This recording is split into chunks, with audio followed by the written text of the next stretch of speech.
Take a deep breath, and let it all go. You're safe now. There's nothing you need to do, nowhere you need to be. Just listen to the quiet. Feel your body begin to rest, to sink, like soft wool slipping into warm water. Let your eyes grow heavier. Notice the slow rhythm of your breathing. In and out, easy, gentle. Tonight, we're going on a quiet little journey, not to a grand palace, not to a battlefield, but to a place much simpler, much slower. Let your mind drift to the soft hills of medieval Europe, to a little village where time has forgotten to rush, where the only clock is the bell in the chapel tower, and the only urgency is the sun's slow, yawning rise. Are you ready? Yes. Then close your eyes and listen closely. Our story today begins in the cobbled heart of a sleepy medieval village. You've just woken up, but not in your soft bed. You're lying on a wooden frame, stuffed with straw, beneath a woolen blanket that scratches slightly against your skin. The hearth has long since burned down 2 coals. It's cold. Your breath forms soft white clouds in the dim room. The window is made not of glass, but of oiled cloth stretched over a wooden frame, just enough to let the dawn in, softly, gently. You hear it first, the church bell dong gg ... once. That means it's the first hour after sunrise. Time to rise, whether you want to or not. And your day, well, it's not going to be easy. Let's begin, shall we? You swing your legs out of bed, but don't expect a morning wash. In fact, you haven't properly bathed in, months, maybe even a year. That's normal here. Instead, you rub your face with a damp rag from the basin by the hearth-cold water drawn from the village, 2 days ago. You sniff it. Slightly sour. Still usable. Maybe your clothes. They're what you slept in, and you'll wear them tomorrow, too. The same linen tunic, patched and threadbare. Wool hose with a few holes around the knees. And shoes, if you're lucky, shared with your older brother. He wore them yesterday. Today is your turn. Slip them on. Now step outside onto uneven cobblestones, dusted with straw. The air is still, but you feel the faintest breeze stirring the smoke from a chimney nearby. It smells like old wood, wet hay, and burnin' dung. That's what's used for fuel here. Dung, especially in winter. Welcome to morning in the medieval world. Your first stop is the well. Everyone goes to the well. You carry 2 wooden buckets with rope handles. They're heavy. Even when emptied. As you walk, the sun slowly climbs higher. You pass other villagers. Most don't speak. It's too early. You nod. To old Marta, who's grinding wheat at the communal millstone. Her hands are cracked and white with flour. She's been at it since before the bell rang. You wave at the swineherd. He's chasing a runaway piglet. The piglet squeals. You smile, just a little. Then you reach the well. It's deep. Cold air wafts up from inside. You Lower the rope slowly, hand over hand, until the bucket hits water. You draw it back up. It splashes a little on your feet, but it's fresh. One of the few clean things you'll touch today. Now, home again. Breakfast. A small crust of bread, dry, hard, but dipped in water or thin ale. It softens just enough. Ale. Yes, even children drink it here. Not to get drunk, just to stay safe. The water isn't always clean, but ale's been boiled, and it's safer than the well. A strange comfort. You chew slowly. Let your teeth work against the crust. You savor the quiet crunch, the stillness of morning. A rooster crows in the distance. You're full enough. Time to begin the real work.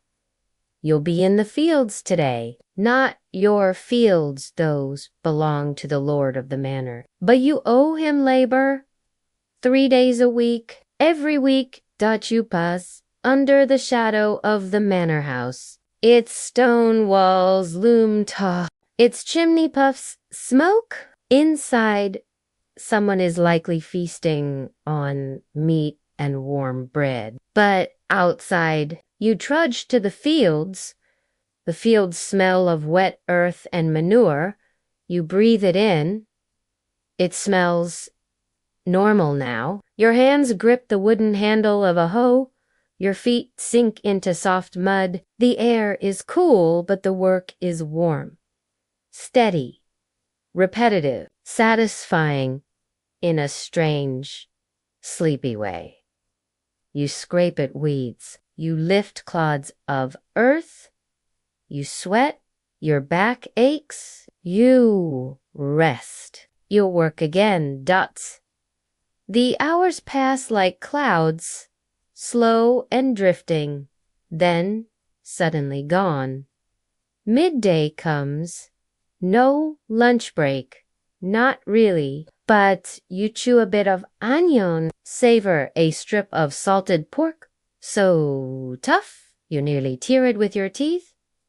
Then back to it. More tilling, more sweat, more sun. Eventually, the bell rings again. Evening, the workday ends. You stretch your arms, crack your neck, roll your shoulders back to the village home. Smoke curls from chimneys. Now, there's warmth in the air. The scent of turnip stewing, wood cracking in a hearth. Inside your home, a fire crackles softly. You sit on the wooden stool, toes near the flame. Its warmth soaks into your skin and your breath slows down again. Let yourself drift in that firelight. You made it through the day. The fire is low now. Just a slow glow of embered light, flickering soft orange against rough wooden walls. You sit near the hearth. The warmth makes your eyelids heavy, your limbs drowsy. Your thoughts float like leaves in a slow stream. You're not alone. Your entire family lives in this one-room house.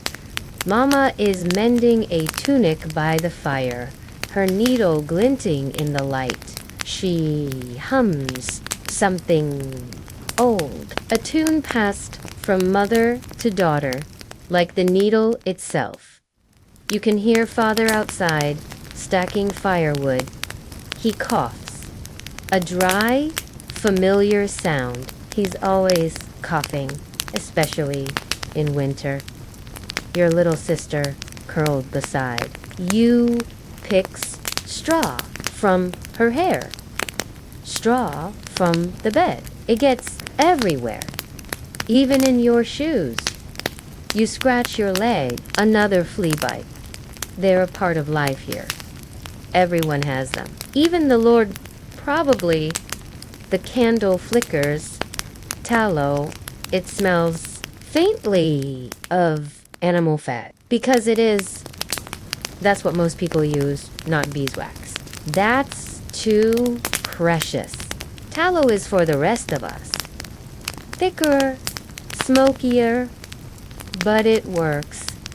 Dinner tonight is thick. More turnips, some cabbage, a bit of barley from the communal pot, and a small slice of yesterday's bread, now even harder. But when it's dipped in stew and the steam curls upward and you hold the bowl in your hand, it feels almost like a feast. You eat slowly, not out of mindfulness, out of necessity. There's only so much to go around, and the longer you chew, the longer the meal lasts. The crackling of the fire is the only sound now, and the wind at the thatch. Above you, let yourself feel that wind. It slips between the reeds, brushes your cheek, then disappears again. When night falls in the village, it's dark. Deeply, completely dark. No glowing screens. Just the faint shimmer of stars. And maybe, if the clouds are kind, a sliver of moonlight over the chapel roof. Sometimes a lantern swings gently from a cartwheel. Sometimes you hear the creak of leather and wood as a traveler passes through, but mostly the night belongs to silence and stories. Tonight, grandfather begins to speak. He sits near the fire, long beard, silver with ash, and he begins not loudly, but with the tone of someone who knows this is how evenings are meant to be. He talks about when he was a boy, how the great famine came, how they had to grind acorns into flour, how they boiled shoe leather once just to chew, but he speaks softly, slowly, as if even sorrow is too tired to raise its voice tonight.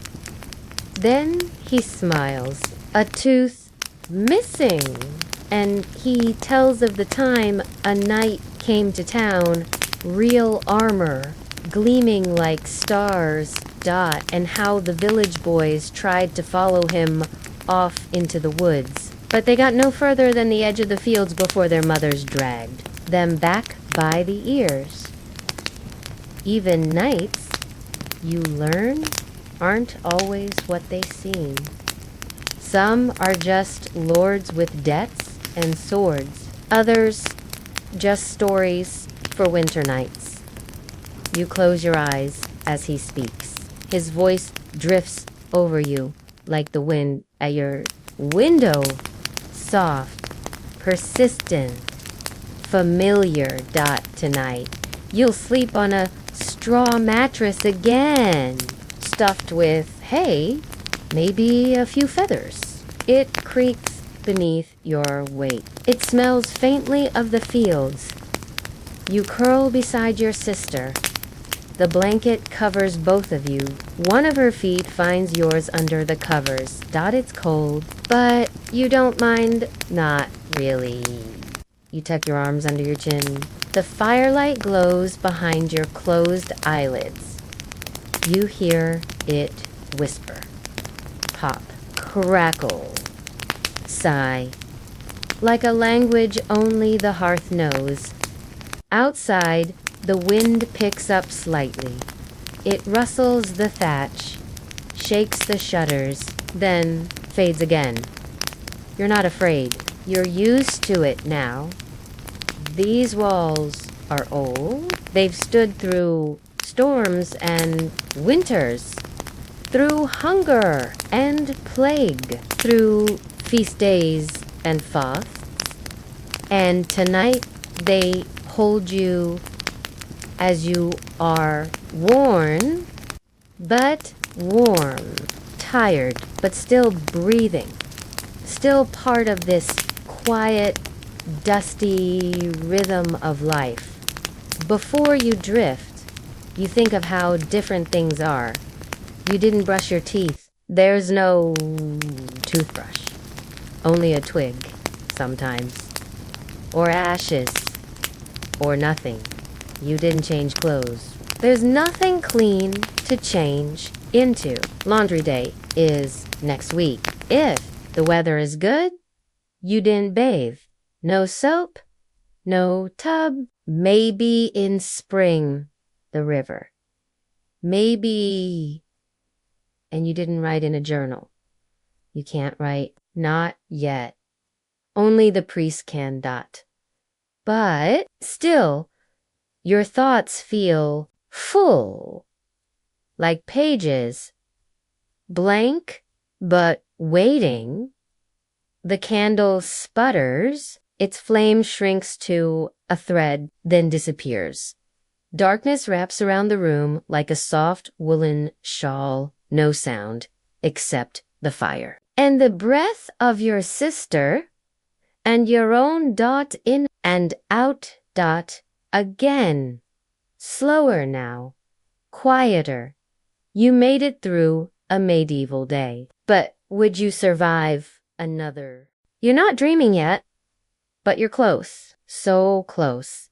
There's a warmth gathering around your limbs, like thick wool laid gently over your shoulders. The kind a mother might use not to cover, but to comfort. You hear the night, not as noise, but as presence. The distant howling of a hunting hound, the soft hoot of an owl from the trees, the moaning creak of the stable door, shifting with the wind. All of it part of life. The village breathes as one.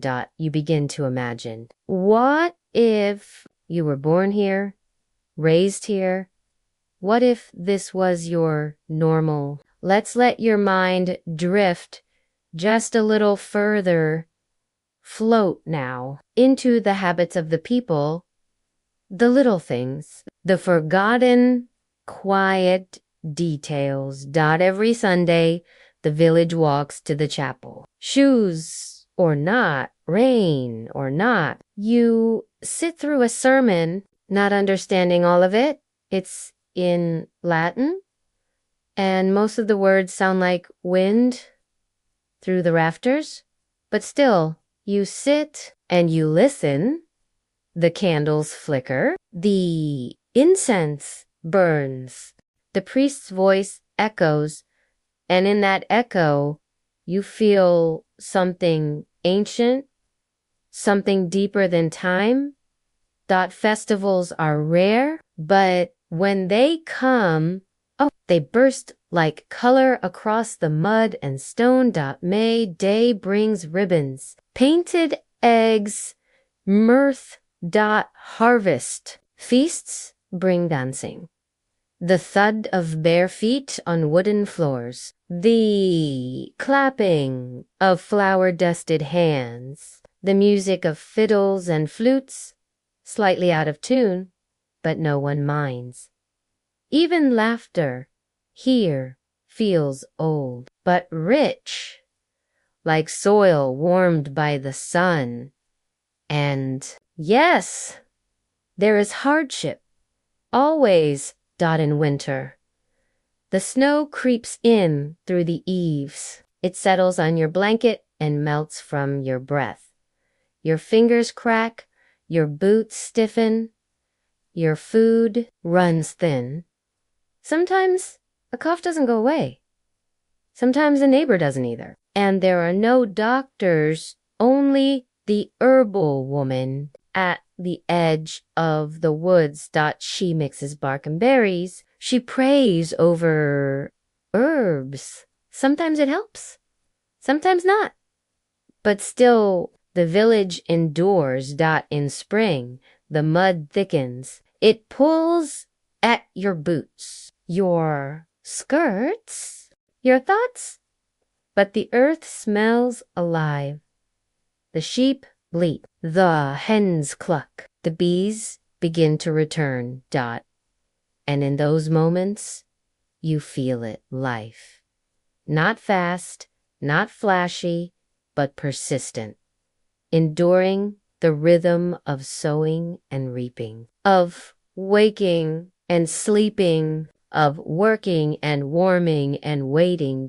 Now, let your mind drift even deeper, back to your bed, back to the straw, back to the faint ache in your arms, the heaviness in your legs, the warmth of your sister's breath, and the weight of the wool blanket. The fire is only embers now, but it still glows, still hums, still promises safety. The wind outside has calmed, only the soft flutter of an owl's wings now. As it vanishes into the night, you roll slightly, not to escape the day, but to surrender to the night. You did well. You survived, and that is enough. Just before sleep takes you, you think one last time, how did they live like this? So little food, so little comfort, so little rest. And yet, they did, day after day, generation after generation, 1,000 years of straw beds and shared shoes, of cold water and colder winters, of firelight stories and quiet strength. Maybe you wouldn't last long here, maybe none of us would, but still, for tonight, you did. And now you can rest deeply, completely. Let the air grow still. Let the hush of centuries wrap around you like a worn but faithful blanket. Feel the flicker of time dissolve. There is no today, no tomorrow, only now. Only the hush of straw and stone, the ghost of the bell, and the gentle turning of the stars above a little village that never quite went to sleep. And never quite woke up. Sleep. Now, sleep like they did when the world was slower, softer, simpler. Sleep and let history hold you. Good night.